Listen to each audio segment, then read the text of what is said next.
শিক্ষা অঙ্গনে শিক্ষার্থীরা লেখাপড়া করুক এবং এখান থেকে সরকারের যে ভুলগুলো হয়েছে, অবশ্যই ভুল হয়েছে, এই ভুলগুলো থেকে শিক্ষা নিয়ে আগামী দিনে যে কোনো পরিস্থিতিতে সরকার যেন এই অবস্থানকে ঠিকভাবে পরিচালনা করে, ট্রুথ কমিশন করে সবার মধ্যে মানবতা বিপন্ন না করে সবার মধ্যে সাজেশন নিয়ে অ্যাকচুয়াল যারা দোষী তাদেরকে আইনের আওতায় আনে যদি বিচারটা করা হয়, তাহলে কিন্তু আমাদের এই যে ক্রাইসিসটা অনেকাংশে কমে যাবে।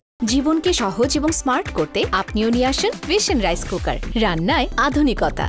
সংকটের সমাধান করতে হলে যে নানামুখী তৎপরতা এবং ইতিবাচক মনোভাব, আপনার কি মনে হয় সেটি আমরা দেখতে পাচ্ছি? আমার মনে হয় এখন যে ইতিবাচক যে মনোভাবটা, মাননীয় প্রধানমন্ত্রী গতকালও যারা মারা গিয়েছেন তাদের গত 34 জনের ফ্যামিলি যারা আসছিলেন তাদের দেখা করেছেন, দেখতে তিনি হাসপাতালে প্রত্যেক জায়গায় ছুটে যাচ্ছেন এবং উনি মনে প্রাণে চাচ্ছেন এই সংকটটাকে সমাধান করে দেশকে সম্পূর্ণ নর্মাল পরিস্থিতিতে রূপান্তরিত করার জন্য।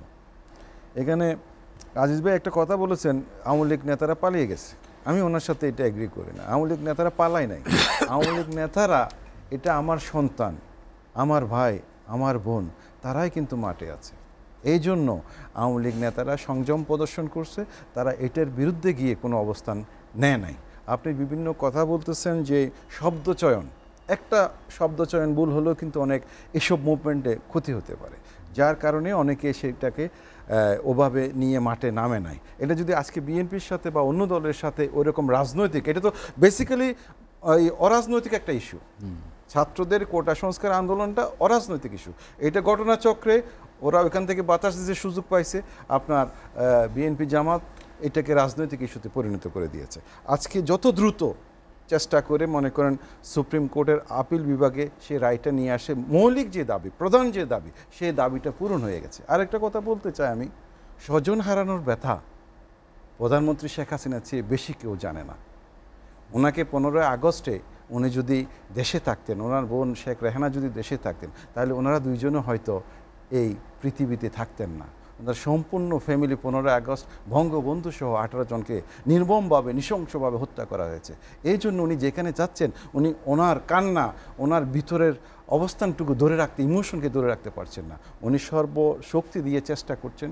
আমি মনে করি আমরা যারা আছি, আমরা যারা এই দেশের নাগরিক, সবার একটা দায়িত্ব আছে। আমরা উস্কানিমূলক কথা না বলে এই পরিস্থিতিটাকে যেন শান্ত রাখতে পারি, আমরা নর্মাল পর্যায়ে নিতে পারি।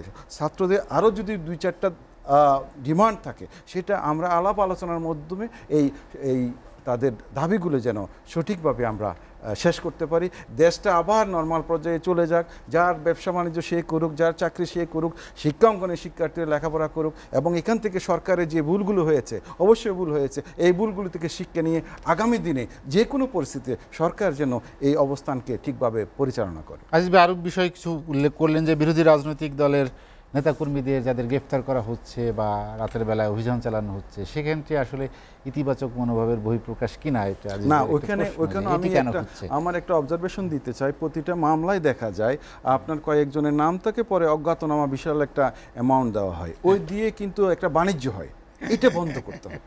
এখানে কোনো নিরীহ মানুষ যেন হয়রানির শিকার না হয়। আমি মনে করি স্বরাষ্ট্রমন্ত্রী, মাননীয় স্বরাষ্ট্রমন্ত্রী এবং প্রধানমন্ত্রী এই বিষয়টা নজর দিবেন, যেন এই দুর্যোগের মধ্যে যেন পুলিশের কেউ ব্যবসা করতে না পারে। একটা নিরীহ লোককে উঠিয়ে নিয়ে তোমাকে ওখানে পাওয়া গেছে, রাষ্ট্রবিরোধী এই মামলায় তোমাকে আসামি করা হচ্ছে, এইভাবে অনেকগুলো প্রবলেম হয়, অতীত হয়েছে, আমরা দেখেছি। সেই জায়গাটা সবচেয়ে বেশি নজর দিতে হবে, যেন প্রকৃত যারা অপরাধী তারাই যেন বিচারের সম্মুখীন হয়। আমি বিশ্বাস করি আমাদের আইনশৃঙ্খলা বাহিনী মসজিদ থেকে একজোড়া যদি জুতাও চুরি হয়, তারা যদি সদিচ্ছা থাকে, চেষ্টা করে, সেটাও বের করতে পারবে। এখন যে ইয়েগুলি বের হচ্ছে, ফুটেজগুলি বের হচ্ছে, আপনার ক্যামেরার বিভিন্ন যে ফুটেজ বের হচ্ছে, প্রকৃত সন্ত্রাসী কারা কারা বিটিভিতে হামলা করেছে, কারা সেতু ভবনে হামলা করেছে, স্বপ্নের মেট্রো রেল, এই মেট্রো রেলটা কিন্তু সাধারণ মানুষের, অনেক অনেক মানুষ আসা যাওয়ার পথে কথা বলে, তাদের আজকে সেই গণপরিবহন বন্ধ হয়ে গেছে। কারা এখানে আগুন লাগিয়েছে, এইগুলির বিচার হওয়া দরকার। এই লোকগুলা যারা এই কাজগুলি প্রকৃত অপরাধীদের ধরার কথা বলছেন, মির্জা ফখরুল ইসলাম আলমগীরও একই ধরনের অভিযোগ করেছেন যে প্রকৃতদের না ধরে তার দলের নেতা কর্মীদেরকে গ্রেফতার করা হচ্ছে। না, ওইখানে আবার ওনার দলের নেতা কর্মী যদি সত্যিকার ভাবে ইনভলভ থাকে, যদি ফুটেজ পাওয়া যায়, তাহলে তো তাকে ধরতেই হবে। আমার কথা হলো যদি সত্যিকারভাবে অন্য কোনো দলের কেউ ইন্ধন দিয়ে থাকে, কেউ যদি সম্পৃক্ত থাকে, এটা প্রমাণের ভিত্তিতে, সেই জন্য বলতেছি প্রকৃত দোষী যদি হয়ে থাকে তাহলে তাকে অ্যারেস্ট করতেই হবে। জাতিকে ঐক্যবদ্ধ করার যে প্রয়াস, যে আজিজ ভাই যেটি বললেন, কি মনে হয় যে রাজনৈতিক বাস্তবতায় আমরা সেখানে দাঁড়িয়ে আছি?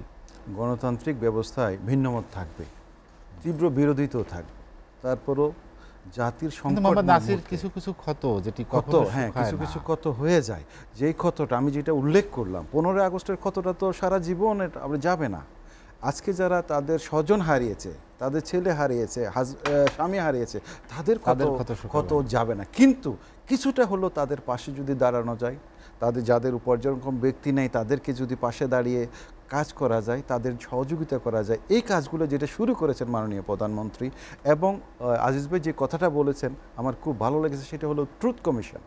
এই ধরনের ট্রুথ কমিশন করে সবার মধ্যে মানবতা বিপন্ন না করে সবার মধ্যে সাজেশন নিয়ে অ্যাকচুয়াল যারা দোষী তাদেরকে আইনের আওতায় আনে যদি বিচারটা করা হয়, তাহলে কিন্তু আমাদের এই যে ক্রাইসিসটা অনেকাংশে কমে যাবে। আর স্টুডেন্টদের তাদেরকে যদি আস্থায় আনা যায়, তাদের সাথে বসে কথা বলা যায়, তারা তো আমাদের সন্তান, আমাদের ভাই, তাদেরকে যদি বোঝানো যায় মেইন দাবিটা পূরণ হয়ে গেছে, আর বাকিগুলো যেগুলো আছে সেগুলো বিভিন্নভাবে পূরণ করা বড় বিষয় না, তাদেরকে এনে পাশাপাশি যে শিক্ষকরা এখন যে তাদের যে দাবি দাওয়াগুলো আছে, এই দুটা জিনিসকে খুব প্রপারলি অ্যাড্রেস করলে আমি মনে করি আমাদের যে এখনকার যে ক্রাইসিস সেটা কেটে যাবে।